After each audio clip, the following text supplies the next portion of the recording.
तो ये फूल हम नज़दीक आपसे दिखा रहे हैं। ये देखो कितने बड़ी अच्छी इसकी जो है जड़ है, ये पेड़ है, इतना पेड़ होता है ऐसा। और इसके बाद में इसके लिए कोई खाद पानी जरूरत नहीं पड़ती है, सिर्फ ईश्वर के ऊपर निर्धारित रहता है। और ऐसे फूलों की सुगंध फूलों की शोभा बढ़ाता रहता है। और गर्व है मुझको ऐसे फुलवारी पे, जो बगैर मेहनत के सिर्फ प्रकृति के अनुसार ये जो है फुलवारी जो है संचालित होती रहती है।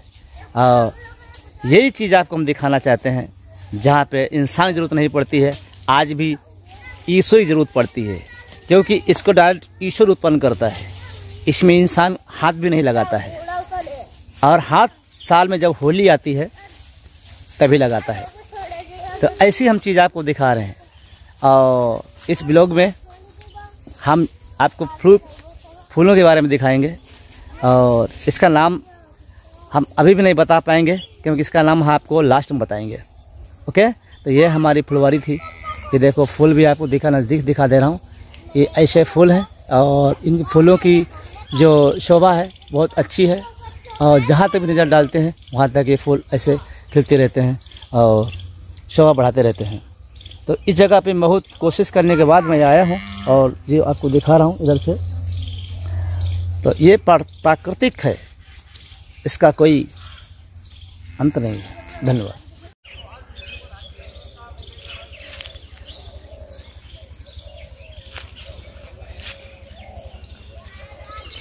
तो ये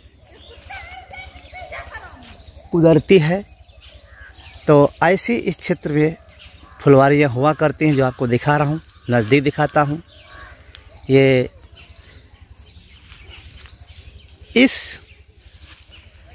पौधे की बहुत ही बड़ी कहानी है।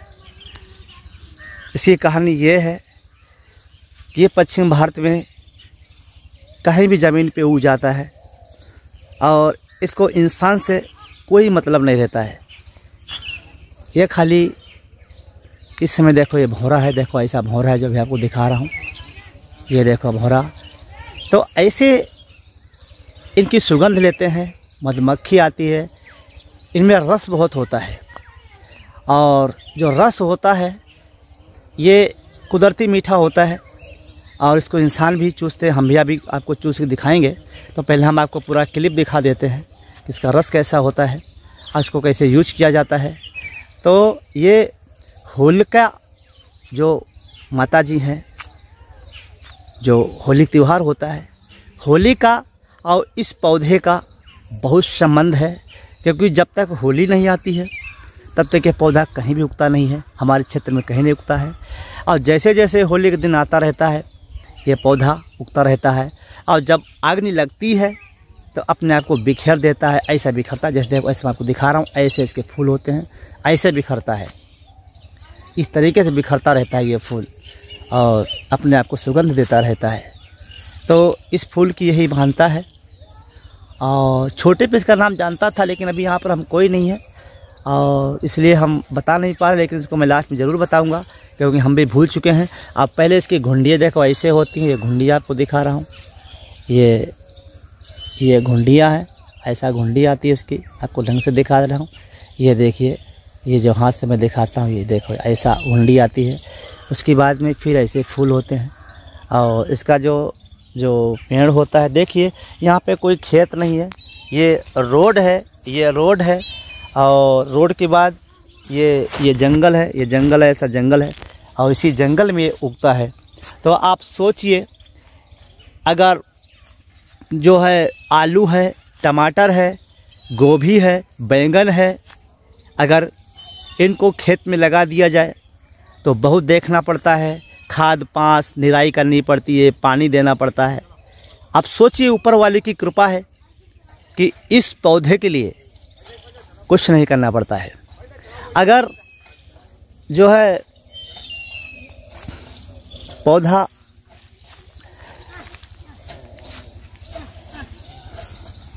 को अगर पानी भी ना दें तब भी ये चलता है, इसकी देख रेख ना करें तब भी ये चलता है। और इसके बाद हम आलू, फूल, बैंगन मिर्ची, गोभी, ज्वार, बाजरा, मतलब जितने खाने पीने की चीज़ें होती हैं उसमें हमको हाथ लगाना पड़ता है। अगर एक भी पानी अगर नहीं देते हैं तो पेड़ मुरझा जाता है, ख़त्म हो जाता है, मर जाता है। अगर पेड़ रहेगा तो उसमें फल नहीं आता है। तो आप सोचिए, हमारी इस पौधे की पहचान हम इसलिए की क्योंकि मुझे पता होना चाहिए कि इन खाने वाली चीज़ों के लिए इंसानी ज़रूरत पड़ती है। तो आप सोचिए कि इस फूल को इंसानी क्यों ज़रूरत नहीं पड़ती है, क्योंकि इसकी कल्पना करना, बताना बहुत मुश्किल है।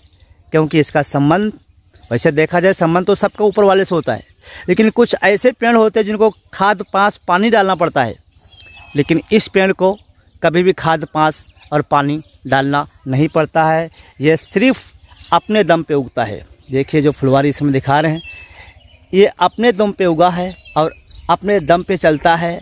प्राकृतिक का इसमें नज़ारा है और ऊपर वाले की विडंबना है। हम कहते हैं ना कि ईश्वर नहीं है, कहीं ईश्वर नहीं है। हम ईश्वर को कहाँ कहाँ ढूंढते हैं, मंदिर में ढूंढते हैं, हम सत्संग सुनते हैं, पूजा करते हैं, लेकिन दोस्तों ईश्वर हर प्राकृतिक ईश्वर की बताई हुई है और हर प्राकृतिक में ईश्वर समाया हुआ है। आज इस फूल से ही देख लीजिए, आप सोचिए कि ये जंगल में खड़ा है, इसका कोई साथी तलाशी नहीं है, फिर भी आदमी इसके पास चल के आता है। क्यों भाई चल के आते हो बताइए? ना आपने खाद डाला, ना पास डाला, ना इसकी निराई की, ना रखवाली की, कुछ नहीं किया, कोई संबंध ही आप नहीं रखते हो। लेकिन जब फूल खिलते हैं तब लहराते हुए आप चले आते हो। क्यों चले आते हो? क्योंकि इनकी शोभा के लिए, शोभित के लिए। ये कैसे उगा है इसका कोई कल्पना करते नहीं है, लेकिन हम हरिश्चंद्र राइटर, डिस्कवरी एपिसोड वाले, हम लोग इसकी कदर करते हैं। हम यही तो सर्च करते हैं दुनिया में कि ऐसी भगवान ने कौन सी चीज़ें दी हैं जो आज साक्षात्कार जिसमें भगवान जो है उत्पन्न है, और भगवान के सारे वो चीज़ चलती हैं जिनमें इंसान ज़रूरत नहीं पड़ती है। तो आज यही पेड़ है जो इंसान ज़रूरत नहीं पड़ती है और जो खुद को तुमको रस देता है। अभी देखो हम क्लिप ओपन कर रहे हैं, हम आपको अपना चेहरा भी दिखाएंगे और फूल चूसते भी दिखाएंगे। तो देखिए मैं इस समय, अभी देखिए ये जो फूल है, मैं पहले फूल तोड़ लेता हूँ। देखिए ये मेरा हाथ है और इस फूल को मैं, ये देखो इस फूल को तोड़ लिया। ये देखो ये फूल को मैंने तोड़ा है, ये देखो ये फूल को मैंने तोड़ा है। और इसके बाद में हम पे गए हैं और देखिए मीठा लग रहा है, ये फूल मीठा लग रहा है। यही रस चूसने के लिए मधुमक्खी, भौरा हम लोग बोलते हैं, जो एक बड़ा सा कीड़ा होता है, भौरा होता है। और भी आपको दिखाऊंगा इसके अंदर कुछ, देखो मधुमक्खी बैठी हुई, देखो दिखा रहा हूँ, ये भी आपको दिखा रहा हूँ। ये देखिए आप नज़र डालिए, एक मिनट है, आप नज़र डालिए। देखिए इसके अंदर दिखाने जा रहा हूँ अभी। ये देखो इधर जो है मधुमक्खियाँ, कीड़े बहुत से होते हैं और ये चीज़ आपको हर समय मिलती रहेगी। हम ऐसी ही चीज़ें ढूंढते रहते हैं और लेकिन हम ढूंढ नहीं पाते हैं, मिल नहीं पाती है। दूसरी बात, हम ऐसी जगह पे हम साल में एक बार ही जा पाते हैं, क्योंकि हम पश्चिम भारत के रहने वाले हैं, डिस्ट्रिक्ट हरदोई के रहने वाले हैं। तो जब हम साल में एक बार आते हैं तो हम ऐसी चीज़ को सर्च करते रहते हैं कि मैं अपने भाई और बहनों को, संसार के सभी दोस्तों को मैं ऐसी चीज़ दिखा सकूं जो इस धरती पे एक अजीब सी प्रकृति लेके उगती है, जिसकी सारा किसी इंसान ज़रूरत नहीं पड़ती है। तो ये चीज़ आपके सामने हमने दिखाई है। तो अभी हम और आपको दिखाएंगे, अगर हो सकेगा तो हम दूसरा फ्लोर भी आपको दिखाएंगे, लेकिन जहाँ तक हम ये दिखा रहे हैं ये हमारे लिए बहुत उपयोगी है और इस पे आप विचार कीजिए। हमारा मतलब ये नहीं है।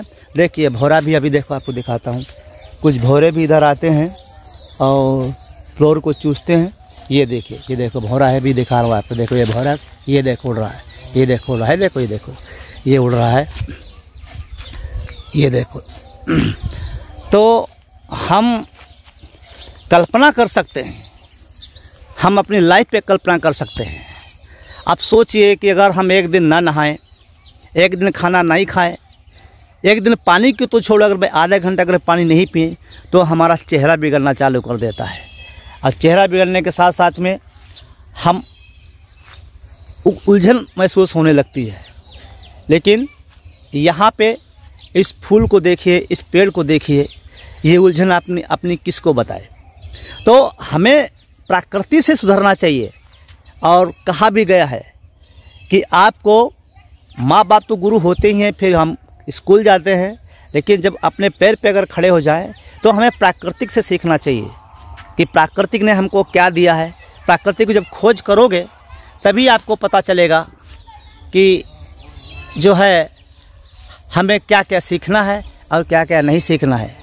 ये देखिए, ये भौरा हम आपको नज़दीक से दिखा दे रहे। देखिए, ये देखो भौरा चूस रहा है, फ्लावर चूस रहा है। तो ऐसे ऐसे देखो, ये देखो भौरा को मैंने नज़दीक दिखा दिया। देखिए, देख लीजिए, कई भौरे हैं और इसको हम भौरा बोलते हैं और कई भाषा में कुछ बोला जाता होगा, लेकिन हम यहाँ पश्चिम भारत में इसको भौरा ही बोला जाता है। बहुत से भौरे यहाँ पर देखो घूम रहे हैं, बहुत भौरे घूम रहे हैं यहाँ पे। तो ये चीज़ें जो हैं हम आपको दिखाते रहते हैं। धन्यवाद।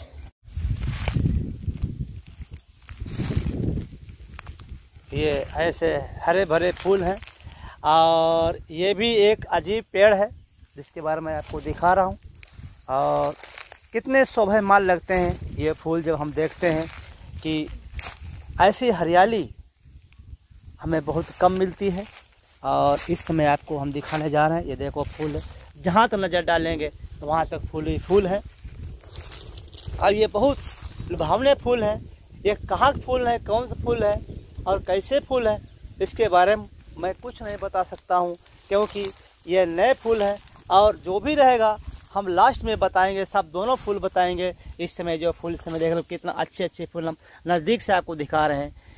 इनकी पहचान हम नहीं कर पा रहे हैं, हम गांव की सपोर्ट से बताऊंगा ये फूल किस चीज़ के हैं और किस चीज़ के नहीं हैं।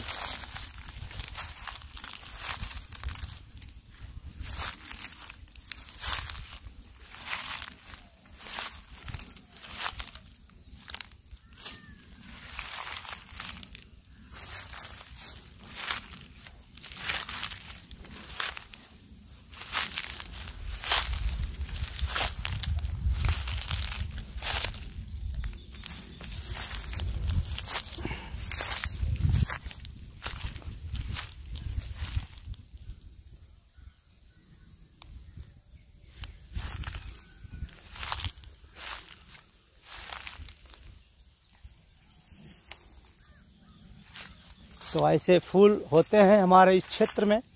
और ये क्षेत्र भी आपको हम लास्ट में बताएंगे ये क्षेत्र कौन सा है और ये फूल कैसे हैं और कैसे उगते हैं। हमने पहले भी आपको एक क्लिप में बता चुके हैं कि इन फूलों की जो है भाग्य सिर्फ ईश्वर से मिलती है। आज वही फूल हमको दिखाएंगे जिनकी सपोर्ट डायरेक्ट ईश्वर से है। धन्यवाद।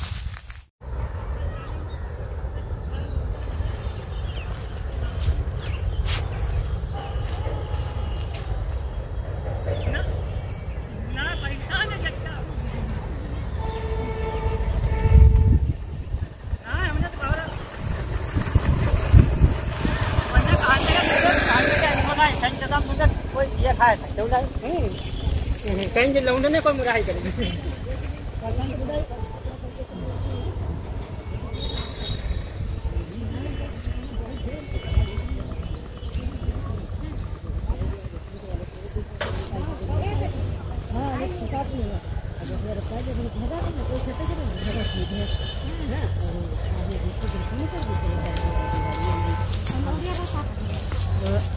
हो कहे तो लड़ी गई नहीं ये किनारे आओ किनारे।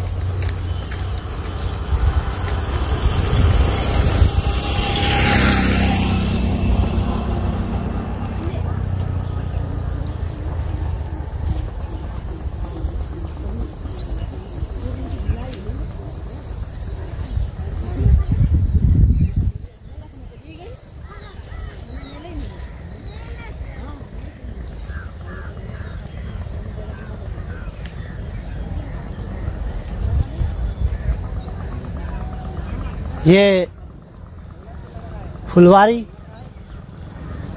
ये गोपा माऊ हमारे लखनऊ क्षेत्र में पड़ता है। वहाँ की फुलवारी, वहाँ का पेड़ है ये। और इसके बारे में मैं कुछ नहीं बता सकता हूँ। हम ये तीनों जितने मैं फ्लावर आपको दिखाऊंगा वो लास्ट में ही बताऊंगा आपको। और इस समय मैं गोपा माऊ क्षेत्र जिला हरदोई से जो है डिस्कवरी के माध्यम से आपको ये सब दिखा रहा हूँ। और ये मेरा जो फ्लोरिंग एपोसिट रहेगा जो आपको दिखाऊंगा। और ये इसका पेड़ का हमको कोई नाम नहीं है, हम यहाँ के लोगों से पूछ के ही आगे बताऊंगा कि इस पेड़ और ये फूल का क्या नाम है। लेकिन जिस हिसाब से ये खिल रहा है, अपने आप को स्वाभिमान दिखा रहा है, उसके लिए मैं ईश्वर का धन्यवाद देता हूँ। मैं हरिश्चंद्र अग्निहोत्री, मझारी जंसरी कॉलोनी और सैंती, ये यहाँ पर गांव है। एक गांव के क्षेत्र में फूल आपको हम दिखा रहे हैं। और इन फूलों का हम नाम तो भूल चुके हैं, फिर भी हम अगले क्लिप में आपको बताएंगे। लेकिन ये फूलों की प्रशंसा बहुत कम होती है। और शायद आपको नहीं पता होगा, आजकल हम क्या बोलते हैं, गेंदा के फूल की प्रशंसा होती है, सन फूल की प्रशंसा होती है। लेकिन आज आपको एक ऐसा फूल दिखा रहे हैं, उसको उपज करने के लिए ईश्वर ने सिर्फ प्रकृति दी है। हम प्रकृति कहेंगे, कैसे? सूर्य, हवा, पानी, बस। और फसल जैसे अगर कोई इंसान खाने की फसलें अगर देखो जाए तो उसके अंदर खाद, पांस, निराई होती है, बहुत कुछ पानी लगाना पड़ता है। लेकिन ये बेचारे फूल ऐसे हैं, लहरा रहे, क्योंकि इनका यही सीजन होता है लहराने का। और जब ये सीजन ख़त्म हो जाता है तो सीजन के साथ फूल ही ख़त्म हो जाते हैं। ये ऊपर वाले की करिश्मा है। ये फूल ऐसे हैं, ये फूल गेंदा से भी बढ़कर है, सन से बढ़कर हैं। क्योंकि गेंदा का फूल हम पूजा में यूज करते हैं, वरमाला में यूज करते हैं। लेकिन ये फूल जानते हो कहाँ कहाँ यूज होता है? ये फूल हमारा होली में यूज होता है। और इसका रस भौरा चूसता है, मधुमक्खी चूसती है, जिसको हम मध कहते हैं, और इंसान भी चूसते हैं। क्योंकि इस फूल को अगर तोड़ के अगर मुँह में लगाइए तो ये मीठा लगता है। और इसकी ज़मीन देख लीजिए, ज़मीन भी दिखा रहे हैं, जंगल है, बहुत से घासें हैं इधर, इसके बीच में ये फूल खड़ा है। और इसकी फसल ईश्वर के ऊपर निर्धारित है। लेकिन इसका एक समय है, सिर्फ फागुन के महीना में। तो ये फूल का नाम हम अगले क्लिप में बताऊंगा। ये फुलवारी है, ये फूल है जो साल में सिर्फ आपको एक ही बार मिलेगा और कभी नहीं मिलता है। पेड़ खड़ा रहेगा, पेड़ सूख जाएगा, पेड़ मुरझा जाएगा, लेकिन फूल नहीं आएगा। तो अगले क्लिप में दिखाते हैं आपको ये फूल का नाम क्या है, आगे क्या क्या होता है। धन्यवाद।